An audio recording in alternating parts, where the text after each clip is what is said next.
Hello and happy Wednesday. Lane here from Challenger Learning Center of Tallahassee. I am back with another reading from our Engineering is Elementary collection. This time I am reading Tehya's Pollution Solution. Don't forget to stay tuned after this video. There will be another video where Mr. Daniel will do some activities and science experiments that go along with this book. I hope you enjoy.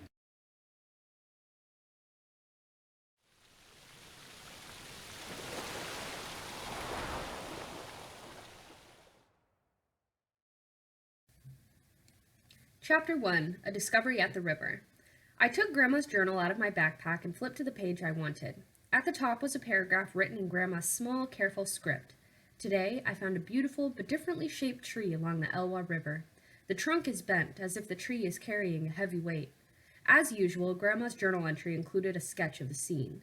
Although the edges of the paper were curling and the paper was a little faded and brown, the giant cedars stood out clearly. I looked from the scene in the journal to the spot on the riverbank across from me and back down to the journal. "Nice drawing, Grandma," I whispered, running my finger along the outline of the tree in the sketch. "Sam?" I called to my best friend. I listened for a few moments. "Tehya?" I finally heard him call back. He sounded far away. "I'm by the rocks," I yelled. I sat down and looked out of the river gurgling by. The trees and animals and rivers are important to everyone who lives in this area, but they're especially important to us, the Elwha. I'm a member of the lower Elwha Clallam tribe. We've lived on this land for thousands of years, long before it was named Washington State. Even though a lot has changed since my grandma lived here, I love knowing that she grew up swimming in the same river and running in the same fields that I do. Sometimes looking at her journal makes me miss her more, but it always makes me feel closer to her spirit. I heard footsteps and Sam appeared. He scrambled down the rocks to join me on the riverbank. "Take a look at this sketch," I said. He squinted his eyes against the sun and peered at the journal. "Okay, now look across at the river," I said. "What do you think?" Sam looked up at the giant cedar jutting out of the bank across from us. He looked back at the picture. "The riverbank looks a little different, but this must be the place," Sam said. "You can tell by that funny bend in the tree, and by the boulder on the left." "That's what I thought," I said. "I'm glad we found it. I was afraid the tree would have been cut down. It had to have been at least 50 years ago when Grandma drew this in her journal." "How many more photos do you need to take before you've matched all her drawings?" Sam asked. "Just 2 more, I said. Mama had given me Grandma's journal a few months ago. We left it outside for 3 days and 3 nights to honor her spirit before I could use it. After I read what she'd written, I decided to start keeping my own journal. I'm not as good at drawing as she was, but I am good at taking photos. At first, my goal was to find all the places Grandma had sketched and take a picture of each one for my journal. Then I started adding more photos and letters to Grandma, telling her about my life.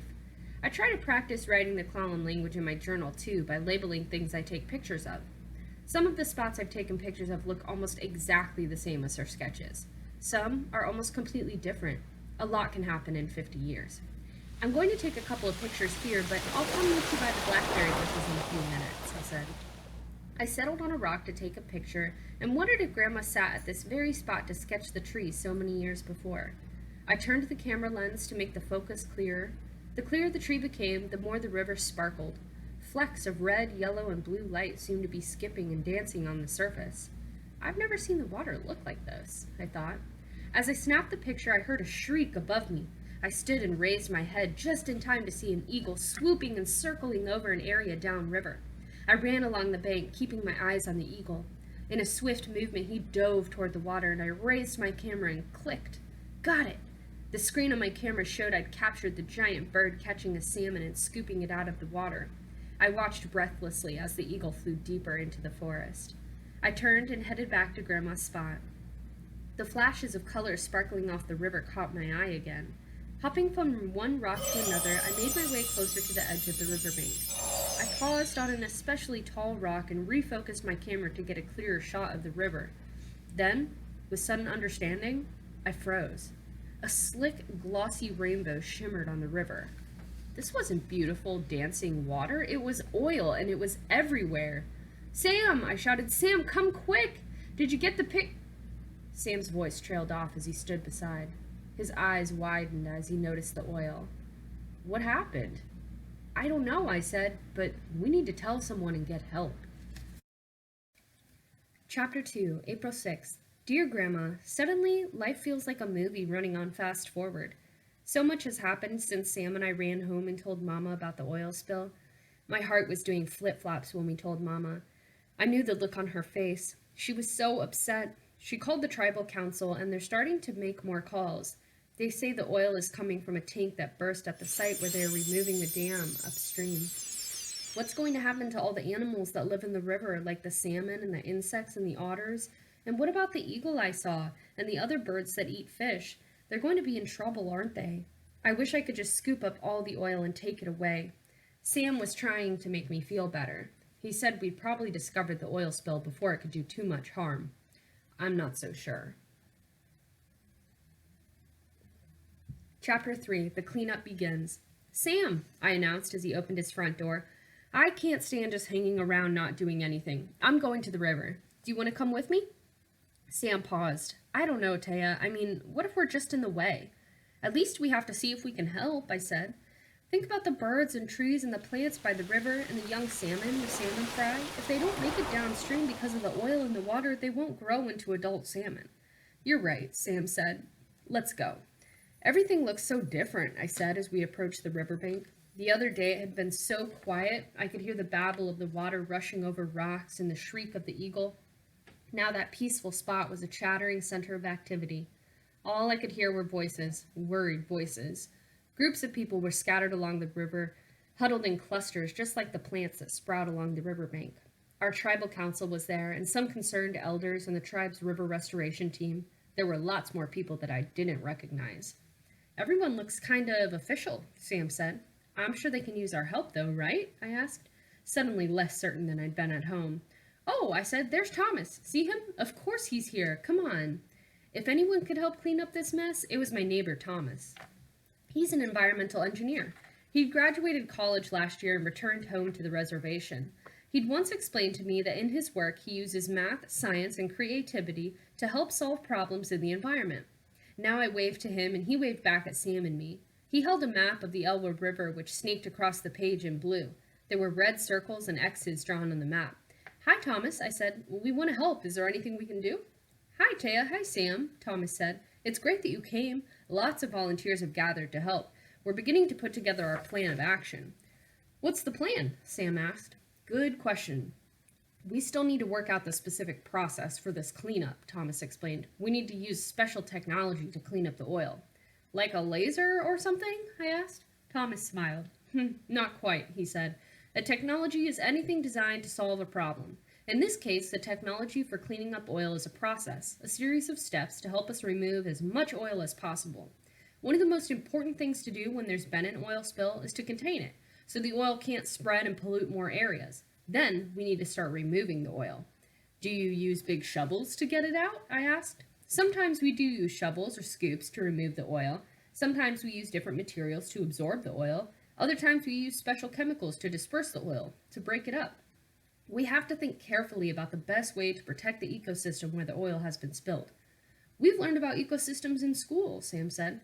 Every area has its own ecosystem, its own community of animals, plants, fungi, and bacteria, and the environment that they live in is part of the ecosystem too, I added. That's exactly right, Thomas said. We have to be careful not to cause any more harm to the ecosystem. How could we cause more harm than spilling oil? Sam asked. You're right. The main problem is that the oil was spilled in the first place. But now that it's there, we don't want to make it any worse. So, for example, if we accidentally push the oil around, we might end up moving it into areas that were clean. That wouldn't be good. My mind flashed to the flecks of oil dancing on the water. The oil seemed to stretch as far as I could see. How do you contain the oil when there's so much of it? I asked. Booms can help, Thomas said. Booms? Sam asked. Like with explosions? It's a different kind of boom, Thomas explained. These booms are sort of like floating fences that help us corral the oil. Containing it can be tough, especially if there are strong currents in the water. Currents in the water, I thought. Like here, I asked, pointing to a section of the river on the map. I noticed the other day when I was taking pictures that the currents are very strong here. It's almost like a whirlpool, Sam said, nodding. Here, I'll show you, I said. I pulled my journal out of my backpack and flipped to the pictures I'd taken in that area. See, the water is choppy here, I said, pointing to the photo, and it's because of some beavers that are building a dam nearby. It's changing the way the river flows. That's good to know, Thomas said. He took a red pen out of his pocket and circled the area. I remember some things about the river when I was a kid, but lots of things have changed in just a few years since I've been away. Do you have pictures of other parts of the river? Thomas asked. Oh, sure, I said. I take pictures of the trees, the water, animals I see, all sorts of things, I said. We come down to the river almost every day in the summer, Sam confirmed. This is great, Thomas said. Your pictures are everything about the river that could be really helpful to us. Really? I asked. How? We need to decide how to use the resources we have and which areas of the river should be cleaned first. To do that, we have to ask good questions about the area. It's all part of the process, the engineering design process. What's that? Sam asked. It's a way of thinking that helps engineers solve problems. The first step is asking good questions. What kind of questions? I asked. Questions about what worked well to clean other oil spills and what didn't work as well, Thomas explained. Questions about the local ecosystem and how that ecosystem might be affected. How do you get the answers? Sam asked. Sometimes you might not get all the answers at first. Doing research, observing the local ecosystem, and talking to local experts like you and Tehya can help too. What do you do next? I asked. The next step is to imagine some ways to solve the problem and then plan out what you'll do, Thomas explained. When you put your plan into action, you test and evaluate as you go, and then you make improvements based on what you see. We have to go through all those steps before the river is cleaned up? Sam asked. We have to go through all these steps and probably more, Thomas sighed. We often have to try a few different things before the cleanup is successful. That's the improve step I talked about. We're already working on containing the oil and beginning to remove it, but it will be a long process. Chapter 4, April 8th. Dear Grandma, I'm almost too tired to write. Everyone has been working hard to help clean up the oil spill. Did you ever see anything like this when you lived here? There's so much oil. Not only that, there are also animals like ducks and muskrats that need to be cleaned, and because they have oil on their fur and feathers. Thomas's friends showed Sam and me how to make the soapy solution they use to clean animals. They set up a big white tent by the edge of the river. That's where they bring the animals that have been coated with oil. Sam and I have been helping there a lot. I really wish I could help clean the oil out of the river, but Thomas said it can be dangerous and that cleaning animals is the best way for us to help. Chapter 5, A Kitchen Oil Spill. As I closed my journal, Mama arrived home from work. She sat next to me on the edge of the driveway. You've been doing so much work these past few days, Tehya, she said, giving my shoulders a squeeze. Does it feel good to help? Yes, but not good enough. I'm worried, I said. Mama nodded. I know we all are, but you're really making a difference.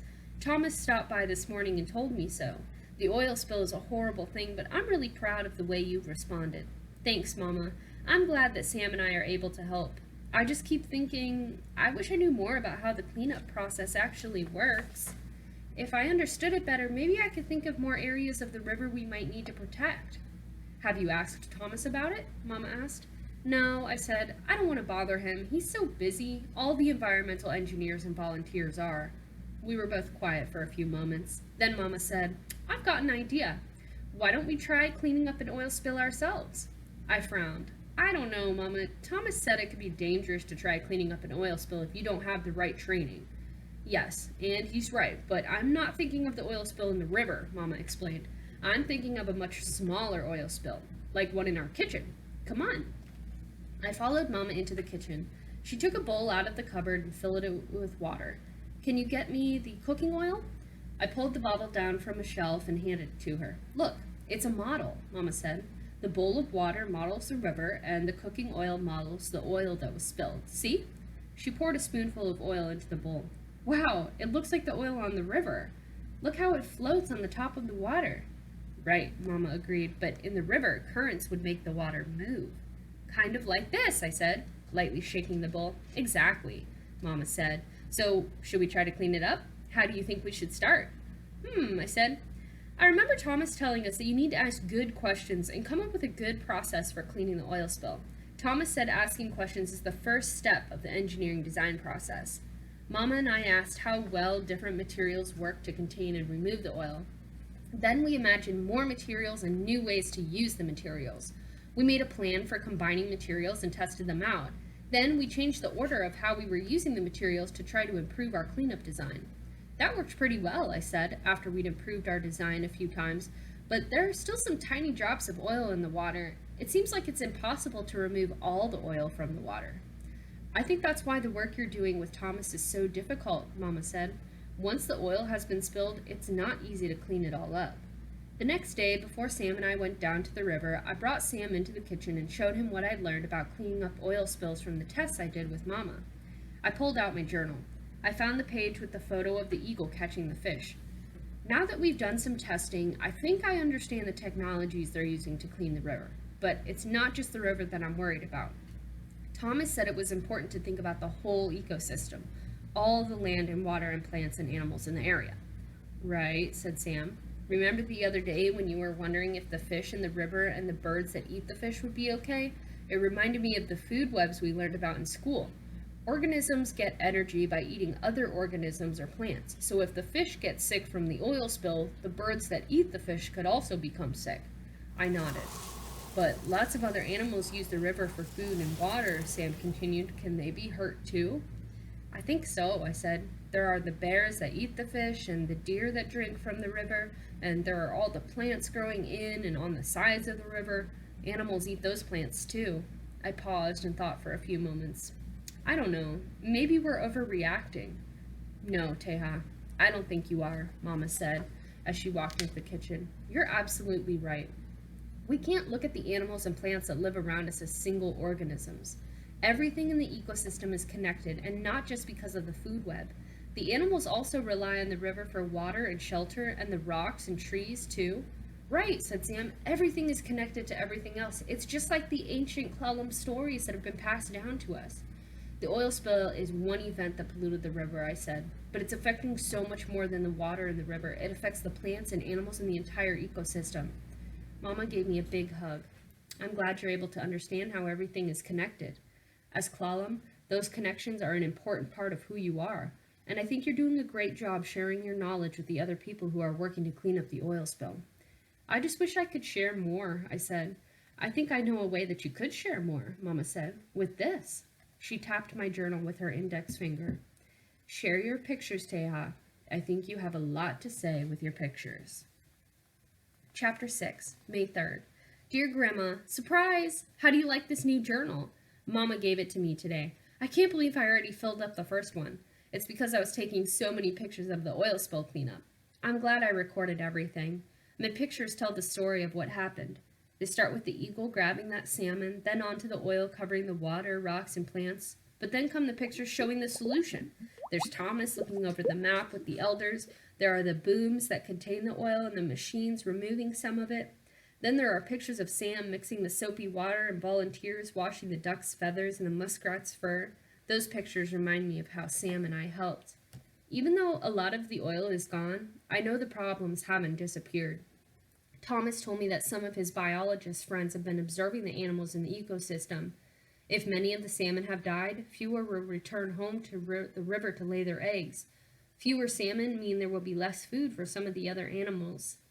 I read in your journal that when you were little, there were so many salmon that the river looked silver when they swam upstream. Will we ever get back to that? Or have we caused so many problems that it will never be the same? Chapter 7, August 1st. Dear Grandma, I found your last 2 spots. Today I was walking near the dam to see the progress they've made taking it down, and I saw the place where you must have been when you drew the picture of the open field. I could tell it was the right spot by the way the trees were arranged. While I was there, a deer walked through. That's when I took the picture. Then I found the pond from your last drawing. Even though I found all of your spots, I'm not going to stop taking pictures. I'll find my own special scenes to put in my journal. The tribe's canoe journey is coming up soon. Sam and I are so excited. This year, we're going to Suquamish. Mama told me that you used to travel by canoe to go fishing in the harbor. Can you believe I'll get to go on a real canoe journey? I'll be sure to take lots of pictures and write to you along the way. Chapter 8, Canoe Journey. Once we were close enough to see the shore, everyone in the canoe began to sing to let those on shore know we were coming. We pulled the paddles in unison, coming to rest at a spot in the water off the beach. The hot sun bounced off the water, and I had to squint my eyes. Looking toward the shore, I could see the people sitting on beach blankets, setting food on tables, and playing games. Canoes that had arrived in front of us were lined up along the beach. "Paddles up!" Uncle called to us. He raised his paddle in the air so that it was waving to the people on the beach. We all mimicked his motions. He called a solemn greeting to the people on the beach and asked permission to come in. I could see an elder from their tribe waving us ashore. "Okay," Uncle said, "paddles in, all reverse." Following Uncle's commands, we began backing the canoe up to the shore. Sam and I helped pick the canoe up out of the water onto the gravelly beach above the tide line. I could already smell the salty clams roasting over the fire and the smoky tang of salmon carried by the wind. I saw Sam wander off toward the big picnic tables loaded with food, and I reached into my bag, feeling around for my journal so I could tell Grandma exactly what this moment felt like. I was finishing up my entry when I heard Sam call my name. "Tehya," he said, "come look at this." As I walked towards Sam, I buffed the lens of my camera and adjusted some of the settings so that I'd be able to get the light just right. "Instead of taking new pictures," Sam said, "why don't you take a look at some of the ones you've already taken?" "What are you talking about?" I asked, looking up at him. Then I saw it. My pictures. They were set up on easels all around the picnic tables in poster-sized prints. I stared blankly from one picture to another, not sure what to say. Mama's hand on my shoulder brought me back to life. "Why are my pictures here?" I asked. "Did you do this?" Thomas stepped forward from where he stood with his family. "Tehya, the elders agreed that we should thank you for all your help with the oil spill. But more than helping with the oil spill, you have given us a wonderful gift. The amazing pictures that you've taken of the parts of the community, our people, the animals, the plants, the earth, and the air on which we all rely. You have honored your grandmother and all of us by capturing this beauty and sharing it with us." "Thank you so much, Thomas," I said. "There's no need to thank me," Thomas said. "I should be the one thanking you and Sam. Without you, we wouldn't have been able to do nearly as good a job cleaning the oil spill in the river." "Nah," Sam said. "We just helped a little bit." "You helped more than you realize," Thomas said. "You reminded me and the other engineers about the connections among everything in the ecosystem, among the river and the plants and animals, the connections between things in the environment that people can either nurture or destroy, and you created your own connections too, between people working together. We needed you both to remind us of all those things." "Thanks, Thomas," I said. "I'm so glad we could help. We learned a lot too, and we got to see some new things." "I'm glad too," Thomas said. "Now, take some time to admire your photos." Sam and I looked at each of the photos. Then I started taking pictures to remind me of the canoe journey. First, I took some photos of the elders sitting around the fire talking. I knew the red and orange colors of their capes would make a great picture.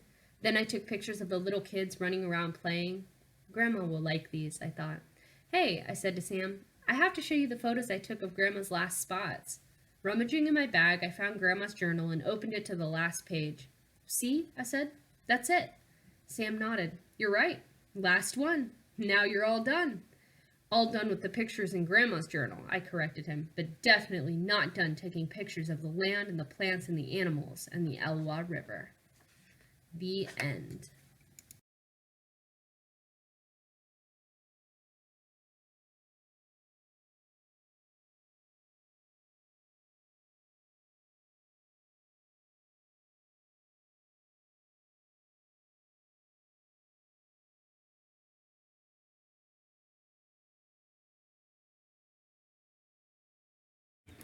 All right, well, I hope you enjoyed my reading of Tehya's Pollution Solution. And don't forget to stay tuned. Mr. Daniel has some fun activities and science experiments for you to do that go along with this book. Bye-bye.